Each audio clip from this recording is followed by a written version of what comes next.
Welcome to Brobots. This is the podcast that tries to help you be a better human by being smarter about how you use technology. I have to question my own smarts when it comes to this one. I was fumbling through the internet the other day, scrolling as I do from time to time, and I found these incredible videos. Perhaps you've seen them, these Lego animations, apparently from a company in Iran, a very small team that is helping support Iran in the ongoing war with the U.S. and Israel. And the video, I mean, they're killer. As the kids would say, they're real bangers. They slap. They've got some just amazing hip hop beats over these amazing animations that are all built around Lego storytelling of this perspective on the war. And as I'm watching it, and we'll play a few of them here just so you can kind of see and hear them. But as I'm watching it, I'm realizing like I'm eating up this propaganda with a spoon. Like get me a shovel. This is delicious. I'll take another. Oh my God, this is good. I want to share this. I want to share this with everybody because it's so good. And all of a sudden I went, oh wait, that's how it works. They win you over with the cool thing, and then you share it and somebody else sees it and they buy in, and somebody else sees it and they buy in, and somebody else sees it. And that's why these things have been seen by millions and millions of people. And it's starting to make the online narrative be Iran is beating the U.S. at the propaganda wars, or as they're now being called, the slopaganda wars. Yeah. You've seen these videos, at least some of them. Your take on these? They're hilarious. They're amazing. This is, and it's funny because YouTube has banned them. Yeah. So YouTube's like, no, we can't show these, and I don't know why. Like, I don't either. I content wise, I see other more terrible things being built, and I know like Lego is owned by Disney, but I didn't see Disney saying, "Hey, pull this down." Like I saw YouTube said, "This crosses a line for us. We're taking." Yeah, and I certainly think that I've seen more pro-Trump shit on there that's certainly more controversial than this. Yeah, I mean, just for one example, you might remember this classic.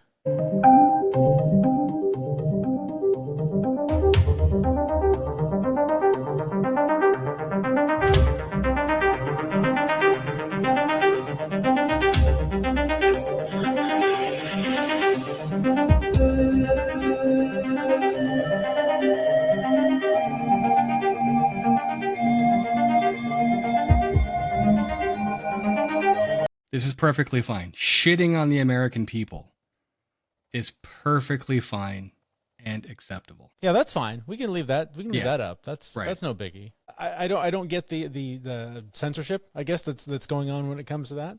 You get the censorship. The censorship is YouTube doesn't want to piss off the Trump administration. I guess that's it. I don't know. I guess I thought they were more powerful than him. Well, I mean, no, YouTube doesn't have nuclear weapons. Well, there's that. YouTube doesn't have an I don't expect him to drop nukes on YouTube's headquarters, though. Well, I don't see it going to that. Sure, but I mean, YouTube needs employment visas. YouTube needs certain internet rights to not be stopped. YouTube needs certain AI legislation to either not be enforced or to be enforced for their benefits and their good. I mean, it's pretty clear that the administration is open for business and bribery. So, I mean, this might not be allowed on YouTube after this conversation. That's true. That's true. Maybe we'll get lucky enough to get banned. We'll see. That would be, and then we can get these guys to make a propaganda video about us. Right. We'll be the next Lego. That would be awesome. Right. Do they have fat Legos? I don't. Let's find out. Let's take a look at one of these. Fat ones. Lego. There's this is a great one that I was just looking at before we jumped on to record. Let me share this with you. Our inbox is flooded with Americans saying they don't watch the news. They listen to our songs instead, since your media is full of shit. Let's keep it 100 and talk reality. 5,000 years of Persian soul, of poetry and light. You sold nuclear threat to every camera in sight, but our leader said nukes are haram on record clear. The real atomic arsenal, Tel Aviv, my dear. The IAEA in the building and they've been watching the file. Israel's undeclared warhead stacked up mile by mile. You weaponize the fear of Iran to fund the machine. While AIPAC lobbied Congress and pocketed your team. While soldiers bleed for Bibi's dream. Your son-in-law cashed $2 billion from the Saudi regime, Kushner. Your lobby chain is tight as choking out the globe. While your son is trading stocks inside his velvet robe. Baron. Wake up, America. Open your eyes to the devil's design.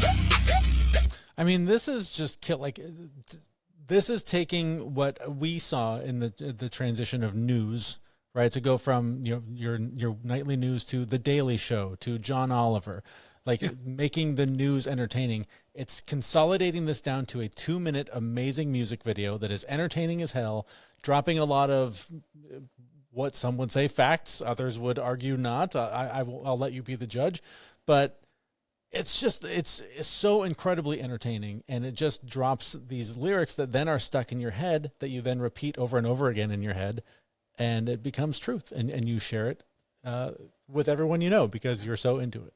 Propaganda. That's how it works. It is. And like you said, I don't think this is anything worse than what you would see on the Colbert Report. Nope. Or the Daily Show, or I guess it wasn't the Colbert Report, it'd be the Late Show with Stephen Colbert, which is no longer around. Right. John Oliver's piece, last week tonight. Like, this is not any worse. No. But I think it's because it compresses so many narratives into something that's succinct, and because the source feels like it's propaganda, it means that it feels less true. And I'm not going to discount the fact that they're calling out Israel on this as potentially being another reason why they want to clamp this down, because they don't want to create more tension in that area. But I mean, sure, that video straight up calls out the corruption of the Trump administration repeatedly. If the Daily Show, if John Oliver, if Stephen Colbert had produced this, it would just be another funny meme. It would be something that is seen as comedy. So is it the source? Is it because of where it's coming from and the intention behind it that you think is causing it to be seen as more controversial? I don't know. It's just curious to me because it's clearly playing on, like any good propaganda, something that we have an emotional attachment to. Lego's been around forever. Young people in particular have been watching these Lego movies for many, many years. That was sort of after my time. So it automatically instills this sense of trust, of familiarity, and the fact that the music is great makes it, you want to listen to it. You want to hear how they're going to tell this story to this incredible beat. It's just so well done. And I get it. If the other reason it works is because it's not dressed up as news. It's not supposed to be the Daily Show. It is something where you're not looking for this. You're scrolling. You're looking for cat videos. And then this hits and you're like, oh, wow, this looks great. What is this? Oh, my gosh, this is so cool. Share, share, share. Yeah.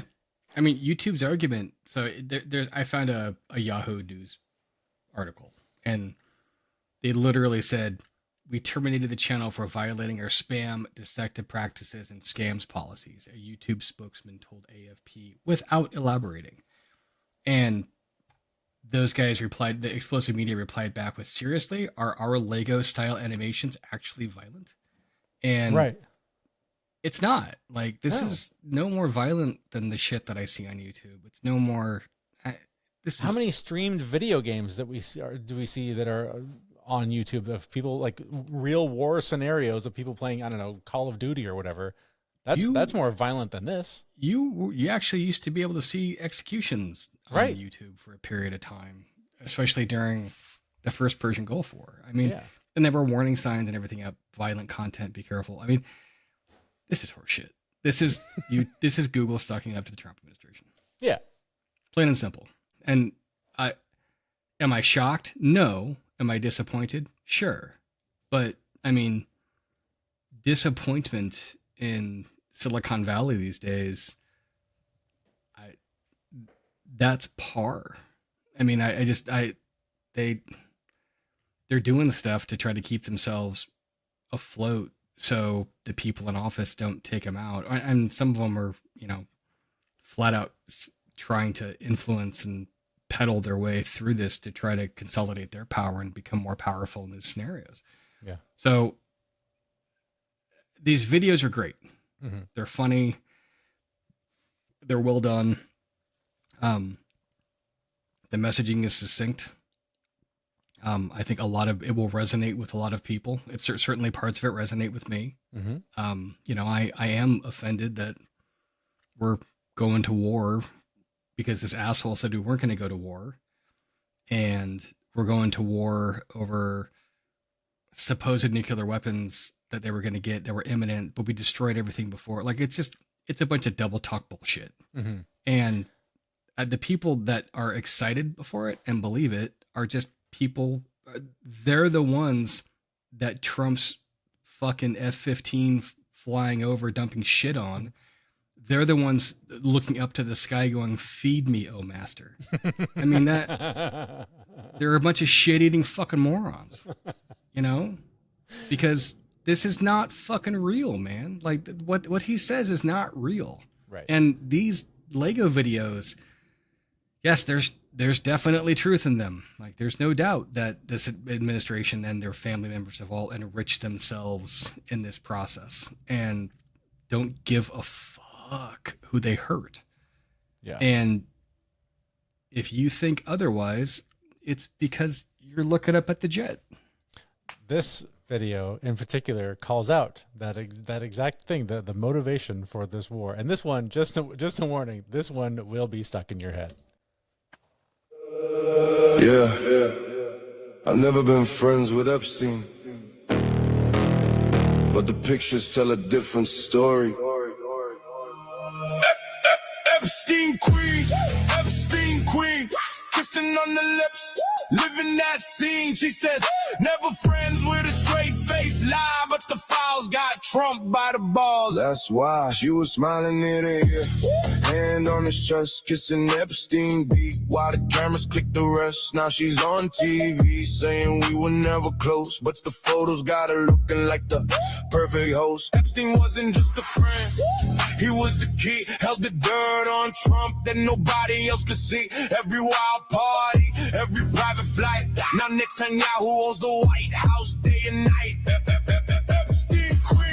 Epstein queen, kissing on the lips, living that scene. She says, never friends with a straight face lie, but the files got Trump by the balls. That's why Netanyahu got the tapes, got the photos, got the proof. Now he pulls the strings and Trump jumps through the roof. Told him bomb Iran, start the war, light the fuse. Trump said, yes sir, no way he could refuse. Because of Melania's nights with the devil in the dark, we're stuck in this war, watching missiles fly apart. She played the perfect wife while the blackmail ran deep. Now Iran pays the price for secrets that she keeps. Sacred defense.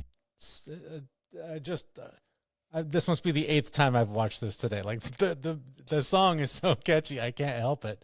But again, it sort of speaks to the motivation. And the other thing that I think is interesting about this particular approach that they're taking is that they are very explicitly calling out Trump, right? This is not America. They like even those behind the propaganda are able to see this is not America wanting to do this. This is this guy, and they're calling him out specifically in these videos, trying to distract everybody from his name being in the Epstein files. And I think the part that I guess YouTube gets to stand on the grounds that by saying Netanyahu has the Epstein files and the evidence, he can pull Trump's strings and made Trump go into Iran. And it could be 100% true. Mm-hmm. Great. Release that evidence. Yeah. Like, well, somebody release some actual evidence. Let him sue them and prove that that's not true. I mean, I don't know. I haven't been in his office. I haven't seen any files, but there's a way to deal with these things, and censorship isn't typically it. How much bullshit do we see from Fox News, or how much have we seen from Alex Jones over the years, or Candace Owens, or any you can go to MSNBC too. Like they all are full of shit on some level with whatever propaganda they're trying to push. When you start censoring, like, we don't like this, we're gonna use the excuse of it's too violent, when it's a cartoon that is no more violent than every episode of it on Disney Plus. That's bullshit. Well, and the line of censorship, like, this is YouTube censoring. So, which is allowed. Yeah, like, of course. They're a private platform and they're allowed to go through and choose what they do and don't put on their platform. Right. Like us. Like they could choose to not put us on anymore. That's perfectly possible. They could choose to not put Joe Rogan on anymore. They could choose to not let Alex Jones be on there anymore. I mean, they've gone through and they've turned off certain, there were parts at a time, I think OAN was being threatened with being taken down. Mm-hmm. So it's not unlike them to turn things off when the heat gets turned up on them. Mm-hmm. It's just that this particular one, they're taking it down. They took it down really, really fast. Mm-hmm. And they haven't taken down the ones of the president shitting on the people. Like, it's really easy to see that YouTube, again, doesn't give a fuck about the American people either. Yeah. That's not their concern. Yeah. Their concern is they're a business. They're trying to make money. And this president, again, is open to that. Yeah. This is all interesting to me, in particular, living in Canada, where the lawmakers are discussing banning social media for kids under 16. Right, like this is something that they're following the lead of other countries around the world that have done this. And again, I circle back to where I started with this. That I saw this, was sucked in, and went like it felt validated in a lot of things that I think, a lot of things that I believe, and I almost immediately was like, oh wow, like I consider myself relatively smart when it comes to, bullshit detecting with internet things. And within like 60 seconds, I was like hooked on this thing and wanting to participate in the sharing of it. And that's the part that's scary, is that, I think of the things that the decisions that I made in my life because rock stars that I liked, I heard them say something on the radio and I was like, I subscribe to this now too, because they're cool. I want to be like them. If I'm a young person today or young-ish, and grew up watching Lego videos, and I see something like this and I like the song, suddenly I'm going to see what else do they have to say, and I'm going to dig deeper. And again, not that what they're saying is wrong. Clearly there's some legal question about, what they're allowed to say and what they're not, but there's a lot of truth that's there. And so that's why, sort of tying that back to your comment about censorship, like I've always believed that the antidote to bad free speech is more free speech. So let this exist and let someone else do better. Why can't someone else do better? The company doing this is a small team in Iran of 10 people. We've got some pretty big media monsters here that can play this game and should be playing it better, and they're not. Well, and your point about, if I'm a young person and I grew up on Legos and I watch this, I'm going to be more influenced by this and look at these different pieces. That's 100% correct. Yeah. And one could actually say that is the justification for why it is you're not going to allow this content to run, because it's got imagery that is specifically designed to target people of a certain age or a certain, but at the same time, are you going to get rid of like fucking puppets for those of us that grew up with Sesame Street? Like, this is the slippery slope argument is definitely in play here, but I also think that the other side to this that we tend to forget is that this is not a unilateral thing. Like, it's not one side doing this and the other side is not. Right. It's this type of controlling of the message and the narrative is key to winning the hearts and minds of people. Mm-hmm. And I don't think the people in charge of the United States are interested in winning the hearts and the minds of all of the people. They're interested in keeping the hearts and the minds of the people that put them in office and wanting to go through and suppress the vote so people that don't agree with them aren't allowed to vote. Like women, for example. Yeah. That's definitely part of this strategy, it seems. So, I mean, it's not... The videos are funny. They are, and they're done well. And yeah, like they're very direct. But again, I don't think they're any worse than anything that you'd see on The Daily Show, or and they're certainly not worse than Trump flying over and shitting on the American people. Yeah. And the fact that just gets to keep running and gets to keep playing, and this gets taken down, and that's Google's just sucking up to the Trump admin. Yeah. And so I guess, for me, the takeaway here is just like, as always, right?